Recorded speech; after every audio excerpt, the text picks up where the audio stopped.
कहानी की शुरुआत एक अजीब और डरावनी नदी से होती है, जहां एक लड़का काइल डर के मारे कांप रहा था, क्योंकि उसे उसके चाचा ने बताया था कि इस नदी के अंदर एक बहुत ही खतरनाक आदमखोर दानव रहता है जो किसी को भी जिंदा नहीं छोड़ता। लेकिन उसके पिता ने उसे कहा कि ये सब सिर्फ लोगों की बनाई हुई कहानियां हैं, बच्चों को डराने के लिए। अपने बेटे का डर खत्म करने के लिए बिना सोचे समझे वो सीधा पानी में कूद गए। जैसे ही उसके पिता पानी में कूदे, तभी उसे पानी के अंदर से किसी की जोर जोर से आवाजें सुनाई देने लगी। वो आवाज धीरे धीरे उसे अपने पास खींचने लगी। इसी दौरान दूर उसे एक सर पानी से बाहर निकलता हुआ दिखाई दिया। काइल भी कांपता हुआ पानी के अंदर झांकने लगा, लेकिन कुछ ही पल के लिए वहाँ सब कुछ शांत हो गया। फिर अचानक उसके पिता पानी से बाहर आ गए। इसी दौरान वो सर फिर से उसे पानी से बाहर निकलता हुआ दिखाई दिया। उसने तुरंत इशारा करके अपने पिता को बताया, लेकिन इससे पहले उसके पिता उसे देख पाते, अगले ही पल वो सर पानी के अंदर गायब हो गया। इसी दौरान पानी के अंदर अजीब से बुलबुले उठने लगे, जैसे नीचे कोई बहुत ही बड़ी चीज हिल रही हो। ये देखकर काइल का दिल जोर जोर से धड़कने लगा। उसके पिता ने तुरंत अपना नुकीला भाला उठाया। इसी दौरान उन्हें पानी से हल्की हल्की सरसराहट सुनाई दी, और तभी उनके सामने से कोई भयानक चीज उनकी नाव के नीचे बिजली की तरह तेजी से आगे निकल गई। इससे पहले काइल के पिता कुछ समझ पाते, अगले ही पल पानी के अंदर से किसी भयानक चीज ने उनकी नाव को इतनी जोर से टक्कर मारी कि उनकी नाव पलट गई और काइल के पिता सीधे गहरे पानी में जा गिरे। इसी दौरान वो साया फिर से उसकी तरफ बढ़ने लगा। ये देखकर काइल ने जल्दी से रस्सा पानी के अंदर फेंका और पूरा जोर लगाकर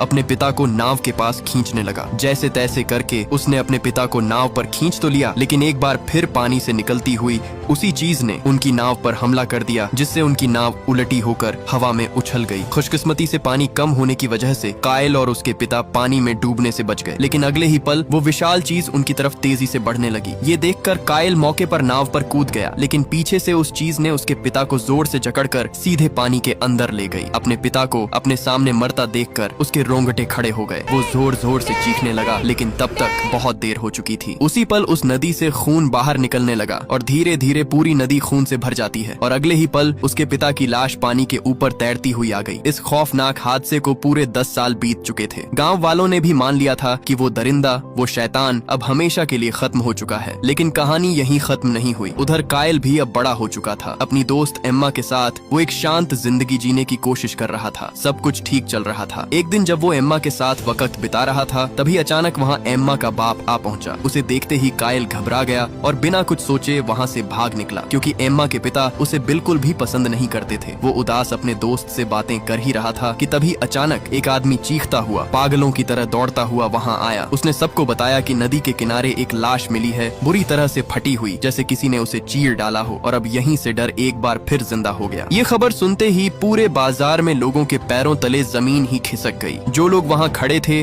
वो सब डर के मारे सीधे नदी की तरफ भाग निकले। जब वो सब वहाँ पहुँचे तो जो नजारा उनके सामने था उसने सबको झकझोर दिया। लाश की हालत इतनी भयानक थी कि वहाँ खड़े लोगों की रूह कांप उठी। तभी भीड़ के बीच से निकलकर गांव का एक बुढ़ा आदमी आगे आया। उसकी आंखों पर खौफ साफ नजर आ रहा था। उसने आते ही सबसे कहा कि 10 साल का इंतजार खत्म हो गया और अब वो आदमखोर दानव वापस आ गया है, जिसने इस आदमी को चीर फाड़ कर मारा है। सब लोग उसकी बात सुनते ही उनके रोंगटे खड़े हो गए। उसने कहा, अगर इस श्राप को रोकना है तो एक जिंदा इंसान की बलि देनी होगी, और अगर बलि न दी गई तो वो दानव हम सबको जिंदा मार डालेगा। जैसे ही बलि का नाम निकला, एम्मा के पिता का गुस्सा फूट पड़ा। वो आते ही उस बुढ़े पर चिल्लाने लगे और कहा कि हम में से कोई भी अपनी जान की बलि नहीं देगा। हमने पहले भी दी थी, लेकिन उस दानव ने किसी को भी जिंदा नहीं छोड़ा। लेकिन डर का असर ऐसा था कि कुछ ही पलों में लोगों का पूरा झुंड वहाँ से अपनी जान बचाकर भाग निकला। जब एम्मा के पिता घर लौटे तो उनका बेटा वहाँ से गायब था। एम्मा ने उन्हें बताया कि वो बाहर खेलने गया होगा। गुस्से में आकर उसके पिता ने उसे कहा कि जितना जल्दी हो सके अपने भाई को ढूंढ कर लाओ। मजबूरन एम्मा उसे ढूंढने निकल पड़ी और ढूंढते ढूंढते सीधा उसी खौफनाक नदी के किनारे जा पहुंची, लेकिन वहाँ भी किसी का नाम और निशान तक नहीं था। जैसे ही उसने ये बात अपने गांव में बताई, पूरा गांव उस खौफनाक नदी की तरफ दौड़ने लगा। सब वहाँ आकर उसे जोर जोर से आवाजें देने लगे। तभी एक लड़के को पानी में कुछ हलचल सुनाई दी। जैसे ही काइल पहुंचा, सामने देखते ही उसके रोंगटे खड़े हो गए, क्योंकि उस खौफनाक और रहस्यमयी नदी के बीचों बीच एम्मा के भाई की लाश तैर रही थी। जैसे ही उसके पिता उसके पास गए तो वहाँ वह मारा जा चुका था। अपने पास अपने बेटे की फटी हुई लाश को देखकर वह वहाँ जोर जोर से चीखने लगा। ये देखते ही एम्मा के पैरों तले जमीन ही खिसक गई और वह वहीं पर बेहोश हो गई। वहाँ खड़े लोग सिर्फ यही कहने लगे, दादाजी के पानी का भूत वापस आ गया। एम्मा के भाई की मौत के बाद गांव में एक बार फिर मौत का सन्नाटा छा गया था। उसी दिन गांव के सब लोग चुपचाप खड़े थे, क्योंकि उनके सामने एक अजीब सी काली मूर्ति थी। वे किसी अंधेरी ताकत को जगाने के लिए मंत्र पढ़ रहे थे। तभी अचानक गुस्से से पागल हो चुके एमा के पिता वहां पहुंच गए। उनके अंदर गुस्सा फूट फूट कर भरा हुआ था। बिना कुछ सोचे समझे वो सीधा उसी बूढ़े आदमी की तरफ दौड़ते हुए आकर उसे जोर से धक्का दे दिया और सीधा जाकर उस काली मूर्ति को लात मारकर नीचे गिरा दिया। वो बुढ़ा आदमी उसके आगे हाथ जोड़कर कहने लगा कि अगर तुमने बलि देने नहीं दी तो वो आत्मा हमें जान से मार डालेगी। लेकिन एमा के पिता ने चीख चीख कर सबको समझाया कि ये सब झूठ है, ये कोई आत्मा नहीं है बल्कि ये एक खतरनाक राक्षस दानव है। लेकिन कोई भी उसकी बात पर यकीन नहीं करता क्योंकि सच की आवाज हमेशा कमजोर पड़ जाती है। अगले ही पल गांव वालों ने एमा के पिता को पकड़ लिया और उसे वहां से ले जाकर एक अंधेरे पुराने कमरे में रस्सियों से कसकर बांध दिया। जैसे जैसे रात और गहरी होती गई, गांव पूरा सन्नाटे में डूब गया। कमरे के अंदर एमा के पिता अकेले थे, रस्सी से बंधे हुए एक लकड़ी के सहारे बैठे अपने बेटे की याद में उदास थे। इसी दौरान उनके पीछे अंधेरे में एक हल्की सी गहरी आवाज गूंजने लगी, जैसे कोई उनका नाम पुकार रहा हो। वो आवाज सुनते ही एमा के पिता का दिल जोर से धड़क उठा। जैसे ही एमा के पिता ने पलटकर देखा तब उन्हें तुरंत एहसास हो गया कि जो आवाज उन्होंने सुनी वो किसी इंसान की नहीं थी। वो रस्सियों में बुरी तरह जकड़े हुए थे, इसलिए वो चाहकर भी वहां से भाग नहीं सकते थे। इससे पहले कि वो अपनी जान बचाकर वहां से भाग पाते, अंधेरे से निकलते हुए बहुत ही भयानक हाथ उनका सर दबोच लेते हैं और अगले ही पल वो खौफनाक राक्षस उनके सामने आ गया और आते ही उसने अपने खौफनाक पंजों से उन पर हमला कर दिया और देखते ही देखते उसने एमा के पिता का सर वहीं पर धड़ से अलग कर दिया और आखिरकार एमा के पिता का भी उस दानव ने काम तमाम कर ही दिया। अगली सुबह एमा अपने पिता के लिए खाना लेकर आ रही होती, लेकिन जैसे ही वो अपने पिता के पास पहुंची तो उसके सामने जो मंजर था वो किसी बुरे सपने से कम नहीं था, क्योंकि उसके पिता की बेजान हालत वहीं रस्सियों से बंधी हुई थी, लेकिन उनका सर वहां से गायब था। ये मंजर देखते ही एमा की रूह कांप उठी। गाँव में इस खौफनाक मौत की खबर आग की तरह फैल गई। सब लोगों के चेहरे से सोचने समझने की हिम्मत जैसे छिन गई हो। हर तरफ सिर्फ डर था और इसी डर का फायदा वही पुराना बुढ़ा आदमी उठा रहा था। उसने गांव वालों के दिमाग में पहले से ही जो अंधविश्वास का जहर भरा हुआ था उसे और गहरा करना शुरू कर दिया। उसने साफ साफ कहा कि राक्षस का गुस्सा तब तक शांत नहीं होगा जब तक उसे एक और बलि नहीं दी जाती। और इस बार उसने जो नाम लिया उससे पूरा गांव सन्न पड़ गया। बलि के लिए उसने किसी और को नहीं बल्कि अपनी जिंदगी में सब कुछ खो चुकी एमा को चुना, एक ऐसी लड़की जो पहले ही अपने परिवार को खो चुकी थी। डर का असर ऐसा था कि गांव वाले भी उसकी बात के सामने झुक गए। किसी ने आवाज तक नहीं उठाई और फिर एमा को जबरदस्ती पकड़कर एक लाल जोड़े में सजा दिया गया जैसे कोई शादी हो रही हो। उस बेचारी को एक छोटी सी नाव पर बिठाया गया। उधर ये बात जैसे ही कायल को पता चली उसने तुरंत उस राक्षस के खिलाफ तैयारी शुरू कर दी, क्योंकि अब उसका भी समय आ चुका था अपने बाप का बदला लेने का। उसने काफी मेहनत के बाद एक नुकीला भाला तैयार किया और साथ ही उसने एक बहुत ही बड़ी गुलेल भी तैयार की जो बड़े बड़े पत्थरों को काफी दूर तक फेंक सकती थी। कायल ने अपने साथ कुछ दोस्तों को भी शामिल कर लिया ताकि वो सब मिलकर उस राक्षस को खत्म कर सकें। इधर धीरे धीरे एमा को उस नदी के बीचों बीच छोड़ दिया गया, लेकिन इससे पहले वहां वो राक्षस अपने शिकार के लिए आता। अचानक कायल अपनी पूरी फौज लेकर उस नदी में कूद चुका था। इसी दौरान उन्हें नदी में कुछ हलचल सुनाई दी। कायल ने सबको पानी से दूर हटने को कहा, लेकिन एक लड़का अपनी हिम्मत दिखाने के चक्कर में बिना सोचे उस नदी के पानी के अंदर कूद गया। ये देखकर सबको लगा कि अब तो उसकी मौत पक्की है, लेकिन अगले ही पल वो वापस पानी से बाहर आया और जोर जोर से हंसने लगा और कहा कि मैंने गहराई तक जाकर देखा, यहाँ कुछ भी नहीं है, तुम लोग बेकार में डर रहे हो। अपने दोस्तों को डराने के लिए वो बार बार डूबने की एक्टिंग करने लगा। नाव पर खड़े सब लोग उसे कहते रहे कि ऊपर आ जाओ नहीं तो पछताओगे, लेकिन उसने उनकी एक न सुनी और अगले ही पल मजाक करते हुए उसे कोई चीज पानी के अंदर खींच ले गई और देखते ही देखते नदी का पानी एक बार फिर से लाल होने लगा, जिसे देखकर सब लोगों के होश ही उड़ गए। और तभी पानी के अंदर से खून के बुलबुले जोर जोर से उछलने लगे और अचानक उस लड़के का खून से लिपटा सर जो सीधा आकर नाव के बीच जा गिरा। उस कटे हुए सर के गिरते ही सबके रोंगटे खड़े हो गए। अगले ही पल पानी जोर से फटा और अचानक वो विशाल राक्षस सीधा पानी से बाहर आ निकला। उस विशाल राक्षस को देखते ही सबकी रूह कांप उठी। अगले ही पल वो राक्षस तेजी से उनकी नाव की तरफ बढ़ने लगा। उसने एक बहुत ही बड़ी छलांग लगाई और फिर एकदम से गायब हो गया। सब लोग वहां चौंक गए। इससे पहले कि वो वहां कुछ समझ पाते,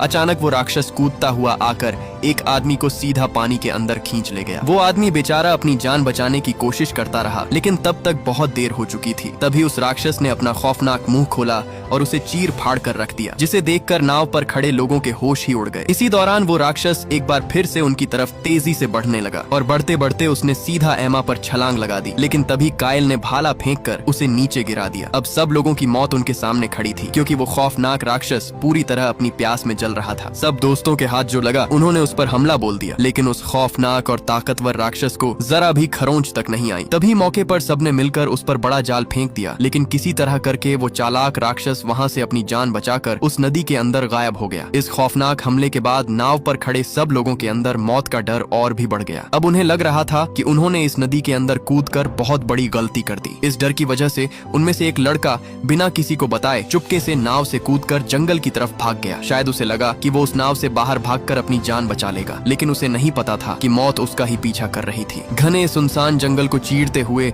वो एक छोटी सी पानी की नदी के पास आ पहुंचा। जैसे ही वो वहां पहुंचा तभी पीछे उसे किसी की हल्की सी सरसराहट सुनाई दी। धीरे धीरे जैसे ही उसने पलटकर पीछे देखा, अचानक वही राक्षस उसके सामने आ गया। उसने बिना एक पल गंवाए उस पर हमला करके उसे वहीं पर चीर फाड़ डाला। दूसरी तरफ नाव पर कायल और उसके साथी अब भी खड़े थे। डर और खौफ के बीच भी कायल ने अपनी हिम्मत न हारी। इस बार कायल पूरी तरह तैयार था। उसने एक प्लान बना रखा था, एक ऐसा जाल जिससे बचना लगभग नामुमकिन था। सब उस राक्षस के आने का इंतजार कर रहे थे। जैसे ही अंधेरी रात चारों तरफ फैली, वो राक्षस पानी से बाहर निकलकर सीधा गांव के अंदर घुस गया। घुसते ही उसने एक पुतले पर अंधाधुंध हमला कर दिया। उसे आता देखकर कायल ने तुरंत अपने साथियों को सारे दरवाजे बंद करने को कहा। सब एक के बाद एक उस पर अपना जाल फैलाते जाते, लेकिन वो चालाक दानव भी उनसे कम नहीं था। उस पर हर हमला नाकाम होता जा रहा था। उस खौफनाक राक्षस ने भी अपनी ताकत दिखाई और वहाँ मौजूद सब दोस्तों को बुरी तरह चीरता गया। चारों तरफ से तीरों की बारिश शुरू हो गई। हर वार के साथ वो और ज्यादा बिलबिलाने लगा। उसकी दहाड़ पूरे गांव में गूंज उठी। गुस्से से पागल वो राक्षस पूरे घर की दीवारों को तोड़ने लगा, लेकिन वो इस कोशिश में नाकाम हो गया। तभी मौका देखते ही कायल ने एक रस्सा जोर से खींचा, जिससे वो राक्षस सीधा नीचे एक पिंजरे में जा गिरा। सुबह होने से पहले ही कायल और उसके साथियों ने उस दानव को कैद करके गांव के सामने ले आए। इस बार उन सबके चेहरों पर डर नहीं बल्कि जीत का गर्व था। गांव वालों ने जैसे ही उस शैतान को पिंजरे में तड़पते देखा, पूरा गांव खुशी से कूदने लगा। जो कल तक खौफ में जी रहे थे, आज उनकी आंखों में खुशी थी। सब लोग वहां जीत का जश्न मनाने लगे। गांव के सब लोगों ने मिलकर एक फैसला लिया कि कल सुबह होते ही इस दानव का हमेशा के लिए काम तमाम कर दिया जाएगा, और वो भी जिंदा जलाकर। लेकिन तभी भीड़ के बीच से वही बूढ़ा आदमी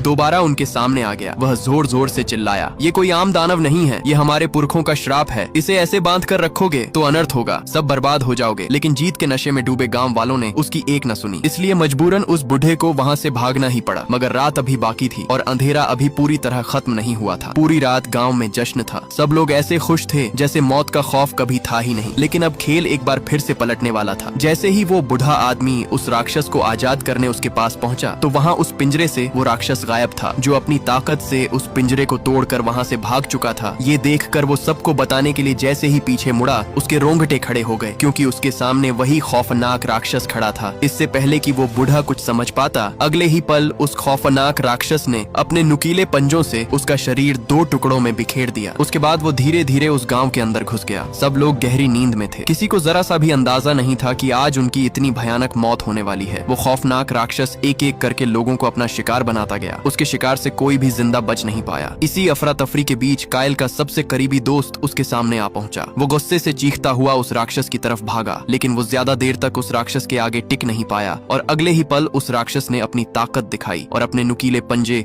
सीधे उसके शरीर से आर पार कर दिए। अगली सुबह जब सूरज की पहली रोशनी जमीन पर पड़ी, तो गांव का मंजर देखकर सबकी रूह कांप उठी। कल तक जहां इंसान थे, आज वहां हर तरफ लाशों का ढेर ही ढेर था, जैसे पूरा गांव एक ही रात में मिट गया हो। कायल ने जब अपने सबसे करीबी दोस्त को मरा हुआ देखा, उसी पल उसके अंदर उस राक्षस से बदले की आग भड़क उठी। उसने बिना एक पल गंवाए बचे खुचे कुछ साथियों को इकट्ठा किया और सब सीधा नाव लेकर उसी मौत वाली नदी की तरफ निकल पड़े। अब वो अकेले नहीं थे, बल्कि अब पूरा का पूरा गांव उनके साथ जंग के लिए तैयार था। जैसे ही नाव नदी के बीचों बीच पहुंची, कायल ने बिना सोचे अपना भाला लेकर सीधा पानी में छलांग लगा दी। जैसे ही वो नीचे कूदा, अगले ही पल पानी की गहराई से निकलता हुआ वो खौफनाक राक्षस उसके सामने आ खड़ा हुआ। कायल उसे देखते ही अपने भाले से मारने लगा, लेकिन उस राक्षस की ताकत के सामने उसका भाला कमजोर पड़ गया। उसने एक ही झटके में उसे इतनी जोर की लात मारी कि वो पानी से उछलता हुआ सीधा अपनी नाव पर जा गिरा। मौके पर पीछे खड़े लोग उसे अपने पास खींचने लगे। एक बार फिर से वो राक्षस उसकी तरफ तेजी से बढ़ने लगा। कायल भी अपने हाथ में पकड़ा भाला उसे मारने के लिए तैयार था। इससे पहले वो राक्षस उस पर हमला करता,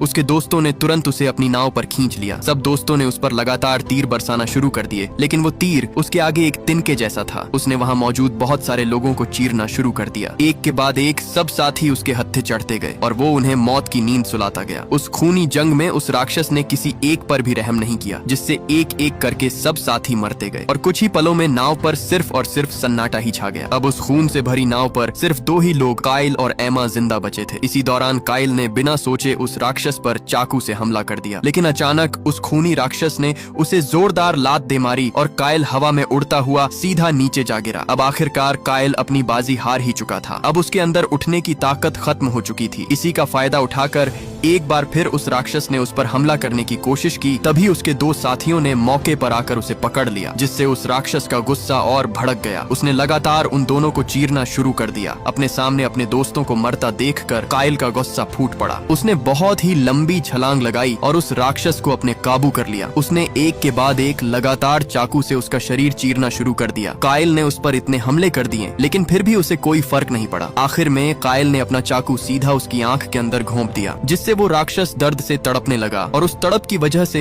वो काइल को भी अपने साथ घसीटता हुआ पानी के अंदर कूद गया। जैसे ही एमा ने काइल को पानी के अंदर जाता देखा तो उसकी जिंदगी की आखिरी उम्मीद भी खत्म हो गई। अब उसे लग रहा था कि उसे जीने का कोई हक नहीं, मगर अगले ही पल पानी फटा और काइल पानी से बाहर आ निकला। उसके हाथ में उसी खतरनाक राक्षस का कटा हुआ सिर था, जो उसने अपनी जान पर खेलकर उसे मौत के घाट उतार ही दिया। और आखिरकार उन दोनों ने वो जंग जीत ही ली, लेकिन इस जीत की कीमत बहुत भारी थी। इस खूनी जंग में उन्होंने अपने सारे साथी खो दिए थे। उस खून से भरी नौका पर अब सिर्फ वो दोनों ही जिंदा बचे थे। जब गांव वालों ने उस राक्षस दानव का कटा हुआ सिर देखा तो गांव वालों के चेहरों पर एक नई रोशनी लौट आई, जैसे सालों से छाया हुआ डर अब हमेशा के लिए खत्म हो गया हो। और ये मूवी यहीं पर एंड हो जाती है। अगर ये वीडियो आपको अच्छी लगी तो इस वीडियो को लाइक और हमारे इस चैनल को सब्सक्राइब कीजिएगा।